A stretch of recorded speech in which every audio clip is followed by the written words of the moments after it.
Маја Дехран, Ива и Стефан се студенти на Високата школа за новинарство и за односи со јавноста. По предавањата често знаат да седнат во парк и да зборуваат на различни теми. Овој пат главна тема е сексуалноста. Или имаше еден друг пример, вика, ние често знаеме се триеме со дечкото преку алишта, вика, дали има опасност? И имаше еден одговор, вика, да ти се скинат фармерките. Мислам дека и односот со соматичниот лекар и подоцна со соматичниот гинеколог е многу важен. Едноставно да се запознаеш, да знаеш каков ризик преземаш кога стануваш сексуално активен. Па добро, ние идеме на гинеколог, а вие? Не, идам на гинеколог. Не одите на гинеколог? Што е тоа? Знаете ли или одите ли на специјалисти за вашето? Интернет има доволно информации. Да отидам гинеколог, тоа е што е?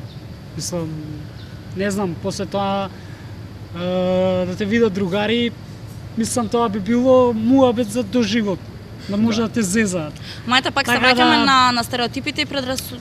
Па не е стереотип, тоа е, не знам, чисто од не си машко да знаеш како да би се чувствувал у тој момент. Сепак, Дехран реши добро да се информира за своето сексуално здравје. Тоа го направи во Младинскиот пријателски центар Сакам да знам на Асоциацијата за здравствена едукација и истражување ХЕРА. Имам слушнато за некој збор трипер. Да. Дали ми може да ми објасните што е тоа? Сексуално пренослива болест, трипер или гонореја, медицински, е заболување кое е предизвикано од бактерија. Дерматовенерологот Сузана Симеонова секојдневно се соочува со прашањата на младите. Вели дека сексуално преносливите болести се заеднички за двајцата партнери, тука ги лекуваат и советуваат.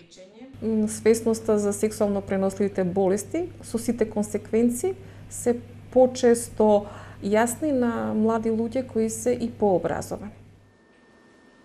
Ако машките за своите проблеми посетуваат дерматовенеролог, тога женските истото го прават кај гинеколог. Елена внимава на своето здравје, па затоа често посетува гинеколог. Докторката Емилија Трајковска вели дека досега имало многу примери на неинформираност кај младите пациентки. Интересна случка е кога една пациентка ми тврдеше дека користела микрогинон, тоа е орална контрацепција, значи не за орална употреба за пиење како што се пијат сите дражеи, туку ја ставала вагинално и ми тврдеше дека не останува бремена.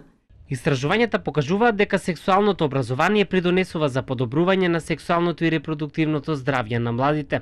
Според истражувањето на ХЕРА, само 5,6% од наставниците во основните училишта во Македонија изјавиле дека можат да предаваат за контрацепција. Професорката по биологија Маргарита Георгиевска-Динева вели дека учениците не се доволно запознаени со сексуалното репродуктивно здравје, па дури и се срамат да зборуваат на таа тема во училишните клупи.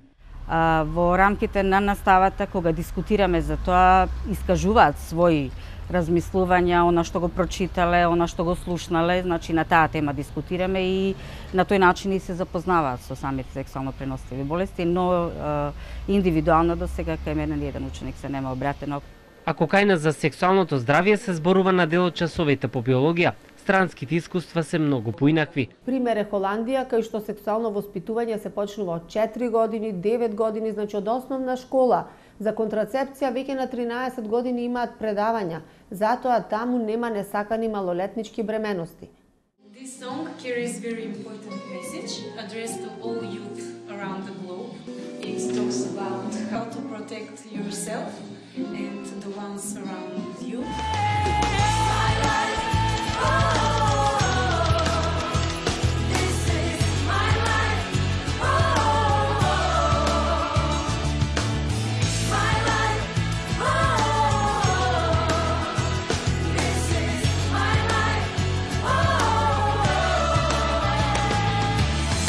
Македонската пејачка Дани им се приклучи на светските музички звезди во кампањата на Фондот за популација на Обединети нации за борба против сидата.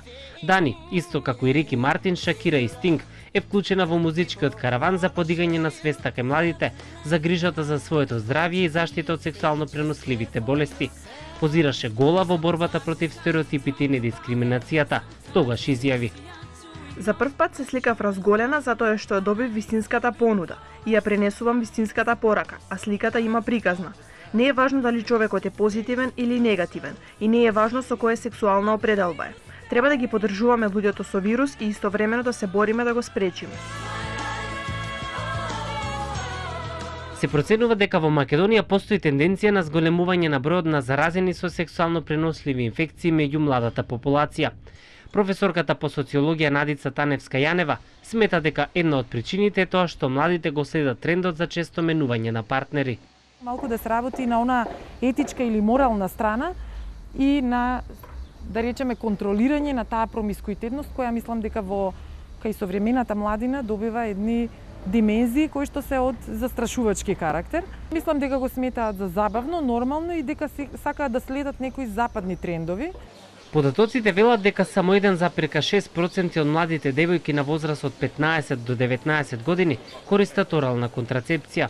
Дилемите за сигурност и несаканите ефекти се уште постојат.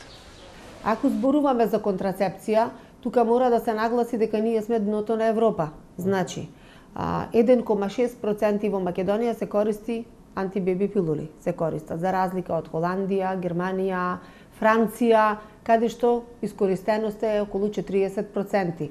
Кондомот е број 1 во заштитата, најефикасна, најефтина, релативно најсигурна, нешто што сите треба да го имаат во джеп, и машките и женските, дефинитивно. Младинскиот центар на Водно, кој го посети Дехран, е еден од двата центри кои ги воведе Хера за подобра едукација и информираност на младите за сексуалното и репродуктивното здравје. Другиот се наоѓа во населбата Шуто Ризари. Марија Драгојлович од Сакам да знам Водно вели дека на младите не им е потребен никаков документ за консултација со лекарите од центарот.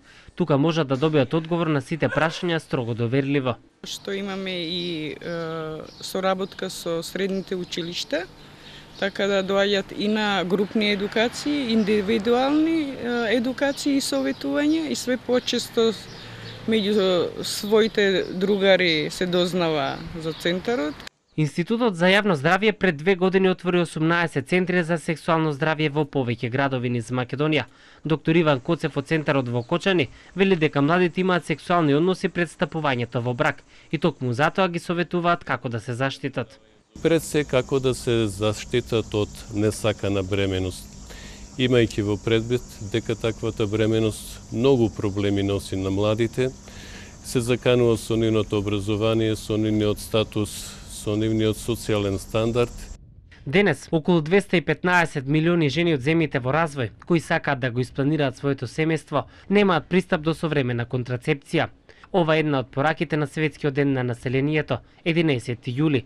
Директорот на УНФПА, Бабатунде Осотимехин, смета дека само заеднички може да се унапредат правата на девојките и жените и треба заедно да се бориме за заштита на репродуктивното здравје. А тоа сериозно го сватија и овие студенти, кои ветија дека во иднина повеќе ќе се грижат, ќе се едуцираат и ќе се информираат за своето сексуално и репродуктивно здравје.